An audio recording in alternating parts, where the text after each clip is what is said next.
हरियाणा के हिसार के रहने वाली ज्योति को पुलिस ने गिरफ्तार किया है। उस पर आरोप है कि वो खुफिया जानकारी इकट्ठा करके पाकिस्तान भेजा करती थी और पहलगाम हमले में उन जानकारियों की इस्तेमाल किए गए हैं। हमारे साथ में ज्योति के पिताजी हैं। सबसे पहले आप अपना नाम बताइए और ज्योति किस मानसिकता की थी, कैसे पढ़ाई लिखाई हुआ? पढ़ाई लिखाई में सही थी जी। और जब पुलिस गिरफ्तार पहली बार लेके यहाँ से गई हिरासत में पूछताछ के लिए, वो कौन सा दिन था, क्या बात हुई उस दिन? वीरवार था जी। और कुछ भी नहीं, मेरे से तो बात ही नहीं करी। वहाँ से बाहर से आए, सीधा उसके कमरे में गए अंदर। मैं तो यहीं बैठा था, मेरे से ना कोई बात हुई, ना कोई लेना ना कोई देना। आधा घंटा अंदर तो अपना छानबीन करी है उन्होंने। पुलिस ने कुछ नहीं बताया आप लोगों को? ना, क्या क्या लेके चली गई पुलिस आई तब? लैपटॉप ले गई है, हमारे 3 फोन ले गई है। और भी कुछ ले गई होगी, पता नहीं मेरे को। आपसे कुछ नहीं बताया कि क्यों ले जा रहे हैं या कुछ? ना मेरे को ना कुछ आती दफ़ा बताया, ना जाती दफ़ा बताया। मेरे से तो बात ही को नहीं करी। और ज्योति को पहले दिन ही उठा के लेके गई थी?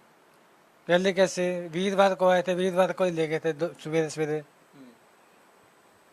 तो जाते वक्त कोई विरोध किया ज्योति ने कि मुझे नहीं जाना है, या क्या कुछ बात हुई आपकी उनसे? कुछ बात नहीं हुई जी। फिर वीरवार को रात को छोड़ के भी गए। फिर शुक्रवार को बोले तुम 9:30 बजे ऑफिस में आ जाना। 9:30 बजे ये अपनी स्कूटी लेके गई है, उसके बाद में आने नहीं दिया। फिर शुक्रवार को गई है ना, जैसे ये अपना स्कूटी पे बैठ के उनके पास। फिर रात को शुक्रवार को गई है ना, फिर इन्होंने आने नहीं दिया। फिर ये शुक्रवार की रात को आए हैं 2 बजे से।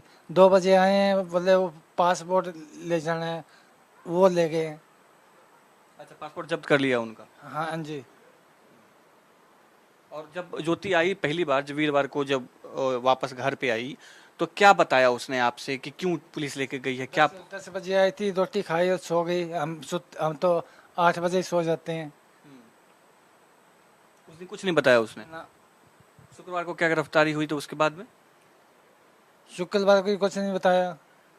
रात को आए नहीं थे शुक्रवार को, तो मैं कह रहा हूँ रात को आए थे 2 बजे, वो ले गए थे बस पासपोर्ट की कॉपी। बाकी कुछ नहीं, बाकी थोड़ा बहुत रंगा ले गए होंगे, छोटा मोटा सामान और भी। तो ज्योति ज्यादातर कहाँ रहती थी, यहाँ रहती थी या बाहर कहीं रहती थी? हिसार में ही रहती थी जी, मेरे घर में। और पढ़ाई लिखाई होने के बाद जॉब के लिए दिल्ली चली गई, तो क्या दिल्ली में किससे बात होती थी, किससे मिलना, पाकिस्तान एम्बेसी कैसे गई, क्या उनसे बातचीत हुई, इस सब के बारे में कुछ आपको बातचीत? ना, मेरे से कोई बात नहीं हुआ करती जिस चक्कर में जाया करती, तो कह दिया करती मैं 4 दिन दिल्ली जा रही हूँ, या 2 दिन जा रही हूँ, या 1 दिन जा रही हूँ, शाम तक आ जाऊंगी। ऐसा ही हुआ करता मेरे पास बात। पाकिस्तान कई बार गई है, कह रहे हैं पुलिस वाले कि बहुतों बार पाकिस्तान गई है और जानकारी जो है यहाँ से इकट्ठा करके जाती थी, वहाँ पे भी वीआईपी ट्रीटमेंट लेती थी। ये तो मेरे को नहीं पता जी। ये भगवान जाने, सच बोल रहे हैं कि झूठ बोल रहे हैं, क्या पता मेरे को। तो आपको लग रहा है कि पुलिस झूठ बोल रही है? पुलिस मेरे ख्याल तो झूठ ही बोलती है, और क्या, फंसाने के चक्कर में ही है। इतना खर्चा करती थी ज्योति, कभी शक नहीं हुआ या कभी पूछा नहीं आपसे कि कैसे इतना पैसा आ रहा है, कैसे इतना घूम फिर कर रही है? हमारे घर में तो कोई पैसा आया नहीं, फिर पैसा गया करे है। मैं तो भाई की पेंशन आया करती वही 20-30 हज़ार रुपये, उसमें से कुछ ज़्यादा करते। अगर तुम वहाँ से वो कमा के जाती तो हमारे घर में ट्रंक भरे रहते नोटों के। हमारे घर में तो पैसा ही नहीं है। जो पेंशन आया करती वही पैसा होया करता, बाकी तो कोई पैसा ही नहीं है हमारे पास। तो फिर कहाँ से हम वहाँ से पैसे लेके आया करते हम। क्या कभी ऐसा हुआ है कि अचानक से चली गई हो, पता बताया नहीं हो, कभी बातचीत हुई ना हो, एक हफ्ते तक बात ना हो रही हो, ऐसा कुछ? नहीं जी, ऐसी कोई बात नहीं। बात तो होया करते, जब भी जाती थी तो बात होया करती। कभी शक हुआ उस पे किसी बात को लेकर के कि किससे बात कर रही है फोन पे?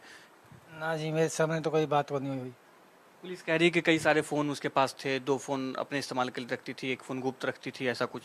कुछ भी नहीं, सारे फ़ोन पुलिस वाले आए थे, सारे फ़ोन वहीं पड़े थे। अगर गुप्त रखती तो लुकवा देती, लेकिन हमारे फ़ोन भी तो ले गए दो। उसमें कौन सा, उसमें से कुछ कोई चीज़ काटनी थी, वो तो नोकिया का फ़ोन था छोटा सा, उसमें से क्या काट देंगे बताओ।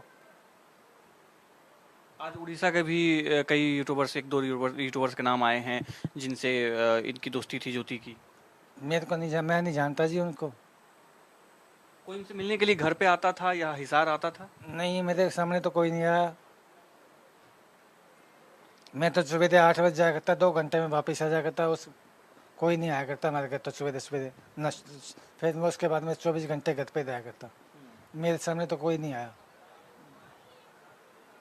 आप क्या काम करते हैं? और ज्योति? पॉलिश का काम करता हूँ, फर्नीचर पॉलिश। फर्नीचर पॉलिश, सब बस शुरुआत से फर्नीचर पॉलिश का ही काम करते हाँ जी। हैं। और ज्योति की मम्मी के वजह से क्या परेशान रही है वो? मम्मी के जो आपका डिवोर्स हो गया था तो क्या वो परेशान रहती थी या कभी कमी उसको खलती थी उन सब चीज़ों का? वो कोई परेशान नहीं थी, अपनी मम्मी आए चाहे ना आए। कभी भी उसने नहीं ये नहीं किया मेरी मम्मी को मिला ना। जब गिरफ्तारी से पहले कुछ बात नहीं किया उसने आपसे? ना। क्या कहेंगे देशवासियों को, क्योंकि आपके ऊपर ये लांछन लग रहा होगा, लोग आपको अगल बगल में उस नज़रिए से देख रहे होंगे, देशद्रोही नज़रिए से देख रहे होंगे, क्या कहेंगे देश? क्या कह सकता हूँ जी मैं तो कुछ भी नहीं कह सकता। ये पुलिस वाले फंसाने के चक्कर में है उसको, और क्या है। तो आप सुन रहे थे ज्योति मल्होत्रा के पिताजी को। इनका साफ कहना है कि अगर पैसे आए होते तो हमारे पास में होते। इनकी जानकारी में नहीं है कि कितनी बार ज्योति पाकिस्तान गई है या कैसे उन सब के संपर्क में आई या कैसे क्या संबंध उनका बना और किस तरीके से कौन सी जानकारी यहाँ से जाती थी। इनके पास में इस बात की जानकारी नहीं है। लेकिन पुलिस का कहना है कि ज्योति जो संवेदनशील जानकारियां थी वो इकट्ठा करती थी और पाकिस्तान को देती थी। पाकिस्तान के लोगों से, पाकिस्तान के जो एम्बेसी के जो लोग हैं उनसे उनके गहरे ताल्लुकात थे।